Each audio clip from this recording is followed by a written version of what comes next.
함께 오늘 말씀 나누겠습니다. 네, 여러분, 우리는 역대하를 통해서 다윗과 솔로몬의 뒤를 잇는 남유다 왕국의 계보를 함께 따라가고 있습니다. 역대하 17장에 가면은 이 남유다의 3대 왕 아사 왕이 죽고 그의 아들인 여호사밧이라는 왕이 유다의 네 번째 왕위에 오르게 됩니다.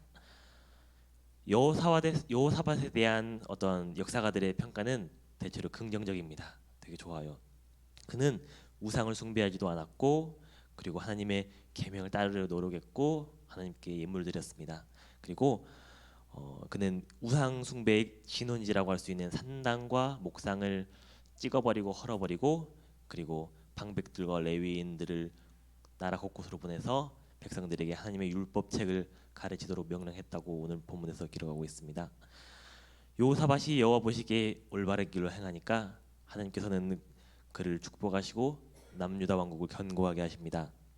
여호사밧의 통치 아래서 남유다는 부귀영화가 넘쳤고, 그리고 주변에 있는 나라들이 두려워서, 유다의 그 강성함이 두려워서 감히 침공할 생각을 못하고 오히려 조공을 들였다라고 이렇게 본문 말하고 있습니다. 그런데 이렇게 하나님 앞에서 서서 올바르게 행동하고 그리고 나라를 부강하게 했던 여호사밧 왕이 오늘 18장 본문에서는 어리석은 선택, 엄청난 실책을 저지르게 됩니다. 여호사밧 왕은 나라를 어떻게 부강하게 만들까라고 고민하다가 북이스라엘의 왕이었던 아합 왕과 동맹을 하는 선택을 하였던 것입니다. 여러분, 아합 왕 너무너무 유명하죠. 어떤 왕으로 유명하죠? 악한 왕. 정말 이스라엘 역사에서도 손에 꼽힐 정도로 악한 왕의 대명사와 같은 인물이 바로 아합 왕이었습니다. 그런데 여호사밧은 단순히 그 아합 왕과 동맹을 맺는 것에 그치지 않고 서로 사돈 관계를 맺어가지고 정략 결혼이라고 하죠. 인척 관계를 맺어가지고 동맹을 강화하려고 할 정도로 이 아합 왕과의 동맹 관계에 진심이었고, 그리고 공을 많이 들였습니다. 하나님께서 그와 함께 하셔서 나라가 부강해지고 하는 일이 잘 되었다면은 여호사밧은 나라를 더 강하게 만들고 더 부강하게 만들려면은 더 하나님께 충성하고 하나님께 의뢰해야겠다라고 생각하는 것이 옳은 선택이었고 지혜로운 선택이었지만, 어리석게도 여호사밧은 아합이라는 그 악한 왕과의 동맹을 통해서 지극히 세상적이고 인간적인 방법을 통해서 해법을 찾으려고 했던 것을 우리가 볼 수 있습니다. 동맹을 맺고 한 2년 정도 지난 후에 아합 왕이 여호사밧에게 제안을 하나 합니다. 여호사밧 왕이시여, 우리 저기에 길르앗 라못이라고 하는 성읍인데 그 성을 함께 칩시다라고 이렇게 제안을 합니다. 길르앗 라못은 어디 있냐면 저기 이스라엘과 아람의 국경 사이에 있는 도성인데, 원래는 북이스라엘의 영토였다가 아람에게 빼앗긴 것입니다. 아합은 바로 이 성 길르앗 라못을 되찾기를 원하고 있던 것입니다. 근데 이 길르앗 라못은 북이스라엘과 남유다의 위치를 남한과 북한으로 이렇게 상정해서 보면은 남한이 이제 여호사밧 왕의 나라 남유다죠. 근데 어디쯤에 있냐면은 저기 회령 쪽, 그러니까 중국과의 국경지대, 그러니까 이스라엘로 치면은 아람과 이스라엘, 북이스라엘의 국경지대 근처에 있는 도시입니다. 그렇다면 회령을 점령하는 것이 우리 대한민국이 아무리 동맹 관계라 할지라도 도움이 될까요? 거기가 아무 의미가 없는 것이죠. 그러니까 이 전쟁은 남유다의 입장에서는 아무 이득이 될 것이 없을 뿐만 아니라, 그리고 순전히 아합의 야욕으로 인한 것일 뿐 이스라엘의 안보와도 남유다의 안보와도 아무 상관이 없는 그런 싸움이었습니다. 그럼에도 불구하고 여호사밧 왕은 어쨌든 동맹 관계일 수 있고 인척 관계 있기 때문에 아합이 원한 전쟁에 휘말려 들어간 것이라고 우리가 볼 수 있습니다. 하지만 여호사밧 왕은 전쟁은 할 때 하더라도 그래도 아합 왕이시여, 최소한 하나님 보시기에 이 전쟁이 어떤 전쟁인지 하나님께 여쭤봅시다, 물어봅시다라고 이렇게 아합에게 제안합니다. 아합은 여호사밧의 말에 그래요, 알겠습니다라고 하면서 이스라엘 각지에서 선지자들을 긁어 모읍니다. 그 수가 400명이나 된다고 했습니다. 그런데 이 400명이 이구동성으로 입을 모아서 뭐라 그러냐면은, 왕이시여, 길라 라못에 올라가면은 무조건 그 성 차지합니다. 무조건 정복합니다. 라고 이렇게 이야기합니다. 근데 여러분, 아합 아래에 있는 선지자들이 진짜로 하나님께서 보낸 하나님 말씀을 전하는 예언한 선지자들일까요? 이들은 모두 왕에게 아첨하는 거짓 선지자들이었습니다. 왕이 이들을 곁에 둔 이유는 딱 하나, 하나님 말씀 듣긴 들어야겠는데 하나님 말씀이 나한테 너무 불편한 거예요. 듣기 싫은 거예요. 내가 하고 싶은 걸 못하게 하는 거예요. 그러니까 하나님 말씀이라고 거짓말로 정당화시켜주는 사람들, 그런 사람들이 필요했기 때문에 아합은 자기 곁에 거짓 선지자들을 두었던 것입니다. 그런데 아합은 이 거짓 선지자들의 말이 얼마나 달콤하고 그리고 얼마나 중요했던지 이들을 한 명, 두 명 두는 걸로 만족하지 않아서 무려 400명이나 두었다고 이렇게 본문 말하고 있습니다. 아합의 질문에 이 거짓 선지자들은 올라가서 왕이시여 하나님이 그 성을 왕에게 주실 것입니다 라고 이렇게 거짓 예언을 전합니다. 그리고 그 중에서 최고의 탑 그나야 아들 시드기야라는 이 거짓 선지자는 철로 된 뿔을 가져와서 왕이시여 이 뿔로 아람 사람들을 하나님께서 이 뿔로 찌르는 것처럼 다 지멸하실 것입니다 라고 이렇게 퍼포먼스 예언까지 하면서 왕에게 거짓말을 해댑니다. 무려 400명이나 되는 이 거짓 선지자들이 떼거지로 한 목소리를 내고 있는 것은, 이 장면은 아합의 욕망과 죄악이 만들어낸 좀 기이하고도 이상한 장면이었습니다. 하나님의 율법이 제대로 작동하고 있는 이 남유다에서는 볼 수가 없는 상황이죠. 그래서 여호사밧 왕은 아니 왕이시여 이게 400명 말고 다른 선지자는 없습니까? 라고 이렇게 아합 왕에게 물어봅니다.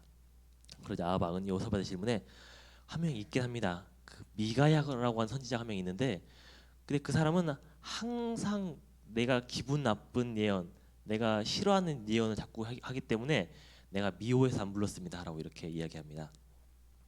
그래서 그래도 여호사밧은 그래도 그 사람을 한번 불러서 물어봅시다라고 이렇게 청하자 아합은 미가야를 왕궁으로 부릅니다.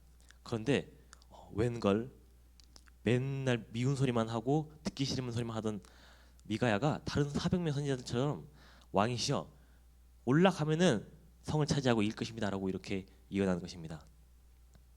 평소에 안 하던 사람들이 이렇게 행동하면은 미심쩍죠. 왜 일어나 싶죠. 그래서 아합 왕은 미가야에게 야 미가야 너 거짓말하지 말고 여호와의 사심 여호와의 이름으로 맹세해서 진실만 이야기하거라라고 이렇게 이야기합니다. 그제서야 미가야는 아합에게 진실을 이야기하기 시작합니다. 왕이시여 제가 밤에 하늘의 천상 회의를 하나님께서 주재하시는 천상 회의를 봤는데 하나님께서 뭐라고 말씀하시냐면은 어떻게 아합을 꿰어내서 길라 나무에서 죽일까라고 이렇게 물어보시더란 겁니다. 그러니까 천사 하나가 나와서 제가 한번 꿰어보겠습니다라고 하면서 하나님께서 어떻게 할 거냐 물어보니까 제가 거짓말하는 영이 되어서 선지자들의 입에 들어가 있겠습니다라고 이렇게 말합니다. 그러니까 이 말을 듣자 아까 그 철로 된 뿔을 들고 막 들이받으면서 거짓 예언했던 그 선지자 시드기야가 미가야의 뺨을 내리칩니다. 네가 어디서 왕 앞에서 거짓말을 하느냐? 지금 여호와께서 나한테 말씀하시는데 네가 내 말이 거짓말이라고 하느냐라고 야단을 칩니다. 그리고 아합 왕은 미가야를 옥에다가 집어넣고 너 내가 와서 전쟁해서 이기고 돌아오면 너 두고 보자. 그때까지 고통의 빵과 고통의 물을 마시면서 힘든 시간을 보내게 될 것이다라고 이렇게 명령합니다. 그런데 되게 재미있는 거는 이 아합 왕은 미가야 앞에서는 이렇게 당당하게 외치고 소리쳤으면서 속으로는 그게 내심 찔리고 걱정됐나 봅니다. 그래서 어떻게 하냐면은 미가의 예언이 성취되기 두려워서 왕의 옷이 아니라 병사의 옷을 입고 전쟁터에 나갑니다. 반면 여호사밧 왕한테는 왕의 옷을 입고 전쟁터에 나가게 합니다. 이게 어떤 뜻이죠? 나는 죽기 싫은데 여호사밧 당신은 왕의 옷을 입고 인간 미끼, 인간 관역의 역할을 하십시오 라고 이렇게 하는 것입니다. 이런 뜻입니다. 그러니까 이 얼마나 악한 행동이고 악한 생각입니까? 아니 그래도 둘이 동맹 관계이고 둘이 사돈 관계이고 인척 관계인데 아합은 그런 여호사밧을 미끼로 삼아 가지고 자기 목숨을 어떻게든 보존하려고 잔꾀를 부린 것입니다. 여호사밧 왕은 아합을 위해서 동맹도 맺어주고 사돈도 맺어주고 아무 이득 없는 전쟁터에까지 나와줬는데 악한 아합 왕은 그저 여호사밧을 이용해 먹을 생각밖에 없었던 것입니다. 전쟁터에서 아합 왕은 병거들한테 명령해서 다른 사람들 신경 쓰지 마라. 니들은 아합만 찾아서 죽여라 라고 이렇게 암살조를 만들어서 죽이란 특명을 내립니다. 처음에는 어쨌든 여호사밧이 왕의 옷을 입고 있으니까 아람 기마대들이 왕이 저기 있다 죽여라 라고 하면서 막 쫓아갑니다. 근데 딱 보니까 얼굴을 보니까 아합이 아니에요. 아니네 하고 다른 곳으로 갑니다. 그런데 되게 재밌는 것은 어떤 병사 한 명이 아람 병사 한 명이 활을 쐈습니다. 그런데 본문에서 무심코 쐈다고 말합니다. 보고 쏜 게 아니라 일단 저기 있으니까 안 보고 활쉬를 당긴 것이죠. 그런데 그 화살이 날아가서 누구를 맞추냐면은 아합 왕을 맞춰버립니다.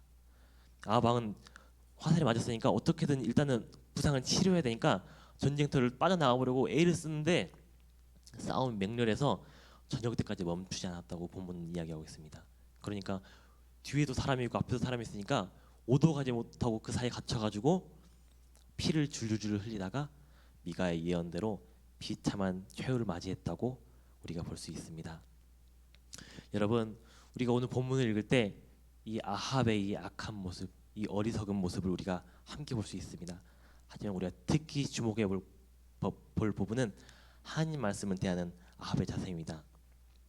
아합 왕은 진실의 귀를 기울여야 되는데 진실의 귀를 기울이는 것이 아니라 자기가 듣고 싶은 이야기, 자기가 믿고 싶은 이야기에 귀를 기울여서 그것을 하나님의 말씀이라고 스스로 믿어버렸습니다. 다른 시대처럼 아합의 시대에도 하나님의 보내심 받은 그리고 진실을 말하는 수많은 선지자들이 있었음에도 불구하고 오늘 본문에서 미가야를 핍박한 것처럼 아합 왕은 정의를 외치고 자신을 책망해서 그 마음을 불편하게 한 선지자들을 괴롭히고 핍박하고 죽였습니다. 그리고 자기가 듣고 싶은 말을 해주는 선지자들, 듣기에는 편안하고 달콤한 말을 해주는 선지자들을 우대해서 자기 곁에 두고 그 수가 400명이 되도록 그렇게 불려나갔습니다. 여러분, 미가야 예언은 아합이 듣기에는 기분이 나빴지만 진실이었고, 시드기야 철불을 가지고 예언했던 그 시드기야를 비롯한 거짓 선지자들의 예언은 듣기는 좋았지만 거짓이었던 것처럼 많은 경우에 진실은 쓰고 거슬리지만 거짓은 달콤하고 유쾌합니다. 왜냐하면 하나님의 거룩한 말씀은 우리의 죄악된 우리의 마음을 찔러 엎드려 회개하게 하시기 때문입니다. 그리고 우리 안에는 하나님의 말씀을 순종하지 않으려고 하는 원죄 옛사람이 끊임없이 우리를 하나님의 말씀에 거스르게 하려 하기 때문입니다. 여러분, 오늘날 우리는 설교와 말씀이 너무너무 풍성하고 풍족하고 넘치는 시대에 살고 있습니다. TV 켜면은 CTS, CBS에서 하루 종일 설교 말씀이 나옵니다. 유튜브 켜서 이름만 치면은 아무 목사님이나 우리가 설교를 찾아서 들을 수 있습니다. 설교가 우리에게 부족하지 않습니다. 말씀이 우리에게 부족하지 않습니다. 정말 우리는 쇼핑하듯이 내가 원하는 설교를 마음껏 들을 수 있는 그런 시대를 살아가고 있는 것입니다. 그런데 그러다 보니까 큰 문제가 우리에게 있습니다. 그것은 무엇이냐? 내가 듣고 싶은 설교를 선택할 수 있다라는 문제입니다. 내가 듣고 싶은 설교를 내가 선택할 수 있기 때문에 많은 사람들이 어떤 설교를 선택하죠? 내가 듣기에 편안하고 내가 듣기에 기분이 좋고 나에게 재밌게 해주고 그리고 내 생각과 그 설교자의 생각이 일치하는 설교를 우리는 찾아 듣게 되는 경우가 많습니다. 그러다 보니까 어떻죠? 그런 설교들이 인기를 많이 얻게 되고 그리고 많은 목사님들이 인기 있는 설교, 그러니까 축복하는 설교, 재밌고 웃긴 설교, 편안한 설교, 삶에 유익한 인문학적인 설교들을 많이 하는 그런 경향이 있습니다. 여러분, 내가 듣고 싶은 설교만 골라 듣고 내가 듣기에 편한 설교만 골라 듣는 것은 오늘 본문에서 듣기에 좋은 거짓 예언을 하는 거짓 선지자들만 곁에 두고 그들의 말을 하나님 말이라고 여기면서 마음을 편안하게 하는 아합의 행동과 우리는 크게 다르지 않다는 것을 알 수 있습니다. 여러분, 앞에서 이야기했듯이 진실은 쓰고 거슬리지만 거짓은 달콤하고 유쾌한 것처럼 정말 진짜 우리에게 유익한 설교는 정말 우리의 영혼을 변화시키고 우리의 삶을 변화시키는 설교는 나의 마음을 불편하게 하고 나의 마음을 찔리게 하고 나의 마음을 거슬리게 하는 그런 설교입니다. 여러분, 정말 내가 바른 신앙을 세워가길 원하고 정말 내가 하나님의 뜻을 분별하고 따르길 원한다면은 우리는 미가야의 예언처럼 나의 마음을 불편하게 하고 나의 마음을 찔리게 하는 설교를 피하지 말고 열심히 들어야 됩니다. 아니요, 오히려 더 열심히 귀를 기울이고 오히려 그런 설교를 더 경청을 해야 됩니다. 내가 불편하다는 것은 곧 그것이 하나님께서 나에게 말씀하시고 계시는구나, 성령님께서 나의 심령에 깨달으라고 말씀하고 계시는구나라는 것을 우리는 깨닫고 받아들여야 합니다. 그렇지 않고 오늘 본문에서 아합처럼 내가 듣기 좋은 설교만 골라 듣고 내가 원하는 이야기만 골라 듣는다면은 우리는 결국에는 영적으로 둔하고 어두워져서 하나님께서 진정으로 내게 원하시는 것, 진정으로 내가 어떤 사람이 되기를 원하시는지를 분별하지 못하고 깨닫지 못하고 오늘 본문에서 아합 왕처럼 하나님의 뜻을 거스르고 나의 뜻을 따라 사는 그러한 선택을 하게 되는 것입니다. 사랑하는 성도 여러분, 진정 성숙한 그리스도인은 아합의 길을 가지 않습니다. 진정 성숙한 그리스도인은 설교자를 바라보는 것이 아니라 설교자 너머에 있는 하나님의 말씀을 경청하고 받아들입니다. 설교자 너머에서 그 설교자를 통해서 나에게 말씀하시는 그 하나님의 말씀을 듣는 것이 정말 성숙한 그리스도인입니다. 설교가 듣기 싫고 불편하고 마치 나를 저격하는 것 같다고 해서 설교자를 비판하는 것이 아니라 설교 말씀이 불편하게 느껴지는 나의 마음, 나의 연약함을 하나님께 고백하면서 회개하고 말씀에 따라서 살아가는, 그래서 말씀에 따라서 나 자신을 변화시키고 바꿔 나가는 것이 진정 우리가 말씀 앞에 선 자로서 취해야 될 자세이고 마음인 줄 믿습니다. 이와 같은 그리스도인이 우리 함께 되기를 간절히 기도합니다. 기도하도록 하겠습니다. 하나님 아버지, 감사합니다. 오늘 본문을 통해서 정말 하나님 자신의 야욕을, 자신의 욕망을 채우고자 하나님의 말씀을 변교해서 거짓 선지자들의 입술을 통해서 하나님의 말씀을 왜곡하는 아합의 이러한 악한 모습, 그리고 그런 아합을 따라가는 여호사밧의 어리석음을 우리가 함께 볼 수 있었습니다. 하나님 아버지, 이러한 아합의 모습이 나의 모습이 아니었나 주님, 돌이키고 회개하기가 하옵소서. 듣고 싶은 설교, 편안한 설교, 재미있는 설교, 내 생각과 맞는 설교만을 하나님 말씀이라고 여기면서 그것만을 하나님의 뜻이라고 여기면서 정말 하나님의 뜻, 진정 하나님께서 원하시는 그 뜻은 눈 감고 귀 닫고 말하지 않았던 나 자신을 주님 용서하여 주시옵소서. 하나님 아버지, 정말 진실은 하나님께서 말씀하신 그 진실이 비록 쓰고 거슬리고 거칠고 내 마음 불편하게 하고 내 마음을 찌른다 할지라도 주님 그것 때문에 넘어지고 좌절하고 시험 들지 않고 오히려 그 말씀이 하나님께서 나를 위해서 준비해 주신 말씀이다, 나보고 들으라고 말씀하시는 말씀이다라는 것을 깨닫고 주님께 겸손히 엎드려 순종하고 회개하고 그 말씀에 따라서 변화하는 삶을 살아가는 우리가 될 수 있도록 주님 도와주시옵소서. 이 모든 말씀 우리 주 예수 그리스도의 이름으로 기도드렸습니다. 아멘.